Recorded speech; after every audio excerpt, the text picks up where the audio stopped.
부자들은 맨 땅에서 뭘 먼저 했을까? 선택 하나가 모든 걸 바꿨다. 은퇴를 생각하면 이상하게 마음이 복잡해진다. 아직 멀었다고 생각하면서도 한편으로는 그때 가서 후회하면 어떡하지? 라는 불안이 고개를 든다. 월급이 들어올 때는 은퇴가 실감나지 않지만 퇴직한 선배의 얼굴이 떠오르거나 부모님의 노후를 지켜볼 때면 이야기가 달라진다. 돈 문제만이 아니다. 하루의 리듬, 사람들과의 관계, 내가 사회에서 어떤 역할을 하는지까지 전부 달라진다. 그래서 많은 사람들이 은퇴를 준비하면서도 막상 무엇부터 해야 할지 몰라 멈춰선다. 그런데 흥미로운 점이 있다. 우리가 흔히 부자라고 부르는 사람들, 특히 맨 땅에서 시작한 사람들을 보면 은퇴를 앞두고 갑자기 준비를 시작한 경우가 거의 없다.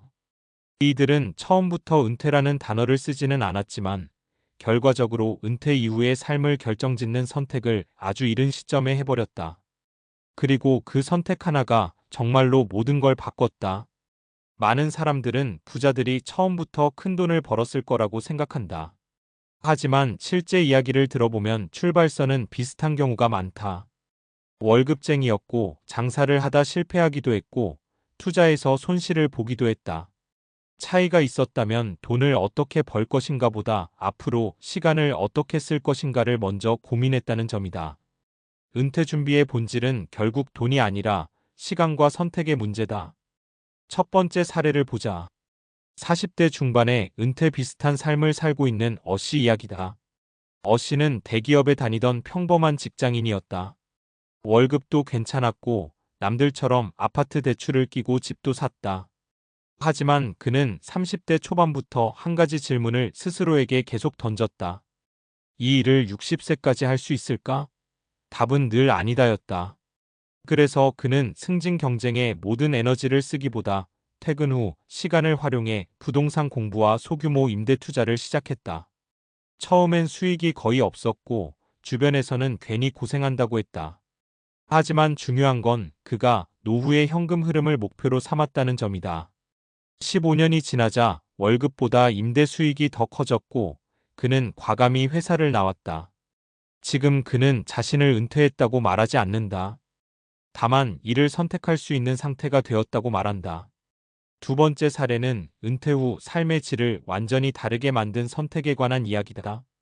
자영업자였던 B씨는 20년 넘게 가게를 운영했다. 돈은 벌었지만 몸은 점점 망가졌다. 대부분의 수익을 재투자하거나 생활비로 써버려 노후 자산은 생각보다 많지 않았다. 그런데 50대 초반 그는 큰 결정을 한다. 가게 규모를 줄이고 수익은 줄어들더라도 시간을 확보하기로 한 것이다. 그 시간에 B씨가 한 일은 의외로 단순했다. 글쓰기와 강의 콘텐츠를 만들기 시작했다. 처음엔 취미였다. 하지만 자신의 경험을 정리한 글이 온라인에서 반응을 얻으면서 강의 요청이 들어오기 시작했다. 지금 B씨는 가게를 정리했지만 오히려 은퇴 후 수입은 더 안정적이다. 그는 말한다. 가게만 붙잡고 있었다면 몸과 함께 인생도 같이 접었을 거다. 세 번째 사례는 조금 다른 방향이다. C씨는 큰 부자가 아니다. 하지만 많은 사람들이 부러워하는 은퇴 생활을 하고 있다. 그는 20대 후반부터 소비 기준을 철저히 정했다. 남들처럼 차를 바꾸거나 집 평수를 키우는 대신 고정비를 낮추는 데 집중했다. 그 결과 저축률은 자연스럽게 올라갔다. 동시에 그는 자신이 좋아하는 일, 즉 목공과 여행 기록을 꾸준히 블로그와 영상으로 남겼다. 돈이 목적은 아니었다. 하지만 50대에 접어들자 그 기록들이 하나의 자산이 됐다. 소소한 광고 수익과 협업 제안이 들어왔고 무엇보다 은퇴 후에도 할 일이 있는 삶을 살고 있다. 그는 말한다. 은퇴는 쉰다는 게 아니라 내가 원하는 리듬으로 산다는 거다. 이 세 가지 사례의 공통점은 분명하다. 이들은 은퇴 직전에 허겁지겁 준비하지 않았다. 대신 비교적 이른 시점에 한 가지 선택을 했다. 바로 미래의 나에게 선택권을 주는 방향으로 시간을 쓰겠다는 선택이다. 그 선택은 투자일 수도 있고 콘텐츠일 수도 있고 소비 습관일 수도 있다. 형태는 달라도 본질은 같다. 은퇴 준비를 이야기하면 사람들은 숫자부터 떠올린다.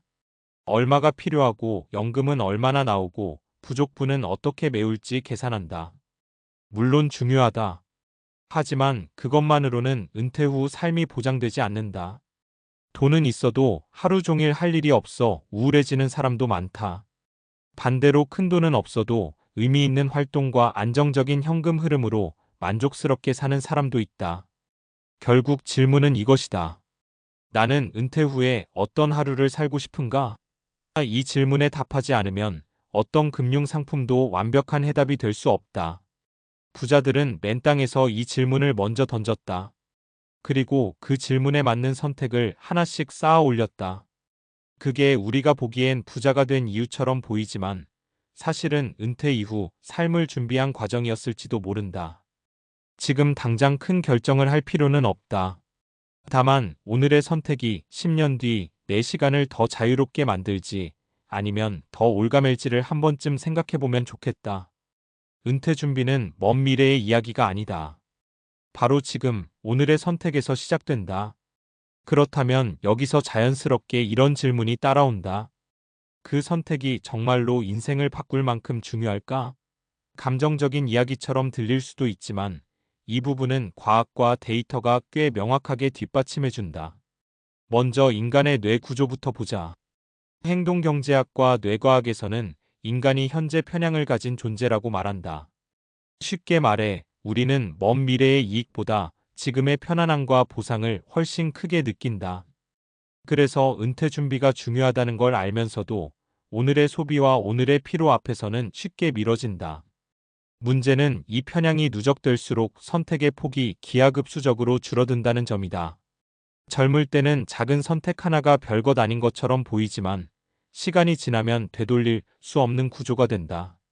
실제로 스탠퍼드 대학의 장기 연구에 따르면 3040대의 미래의 자신을 구체적으로 상상한 사람들이 그렇지 않은 사람들보다 저축률과 자산 유지율이 훨씬 높았다.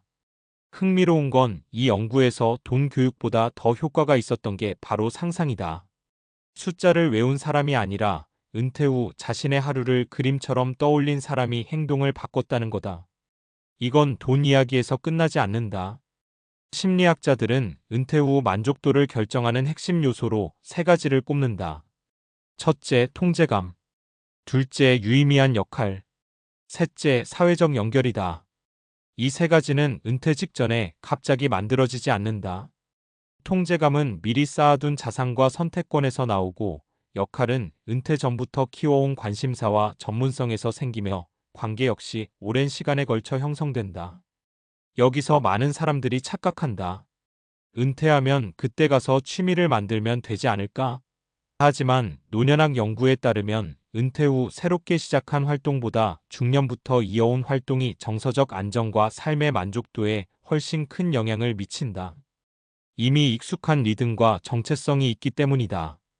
즉, 은퇴 이후의 삶은 새로 만드는 것이 아니라 지금의 삶을 확장하는 형태에 가깝다. 경제학적으로 봐도 마찬가지다. 복리의 힘은 자산에서만 작동하는 게 아니다. 습관, 네트워크, 신뢰 경험 역시 시간에 따라 복리처럼 쌓인다. 한 달에 몇만 원을 아끼는 습관, 주말마다 쌓는 기록, 꾸준히 유지한 인간관계는 당장은 티가 나지 않지만 은퇴 시점에 가면 격차를 만든다. 그래서 부자들은 단기 수익보다 지속 가능한 구조를 먼저 만든다. 결국 은퇴 준비의 핵심은 얼마가 필요할까? 가 아니라 나는 어떤 구조 안에서 살고 있는가? 다. 내 수입은 노동에만 의존하고 있는지 아니면 다른 흐름이 있는지, 내가 멈추면 모든 것이 멈추는 구조인지 아니면 계속 돌아가는 시스템이 있는지, 이 차이가 은퇴 이후의 불안을 결정한다. 그래서 다음 단계에서 우리가 해야 할 일은 거창하지 않다. 첫째, 미래의 나를 최대한 구체적으로 그려보는 것. 둘째, 그 모습에 맞지 않는 선택을 하나씩 줄이는 것. 셋째, 작더라도 시간이 쌓이는 행동을 오늘 시작하는 것이다. 이 세 가지만 해도 은퇴는 막연한 공포가 아니라 관리 가능한 계획으로 바뀐다. 부자들이 맨 땅에서 먼저 했던 선택은 특별한 정보나 비밀 기술이 아니었다. 그들은 남들보다 빨리 시간의 방향을 정했다. 그리고 그 방향에 맞게 오늘을 설계했다. 은퇴 후 삶도 마찬가지다. 어느 날 갑자기 시작되는 이벤트가 아니라 이미 오래전부터 흘러오던 선택의 결과다. 지금 이 글을 읽고 있다면 이미 한 발은 시작한 셈이다. 이제 남은 건 아주 사소한 선택 하나다. 오늘의 편안함 대신 내일의 자유를 조금 더 선택해보는 것. 그 작은 차이가 결국 인생의 후반전을 완전히 다른 모습으로 만들어줄 것이다.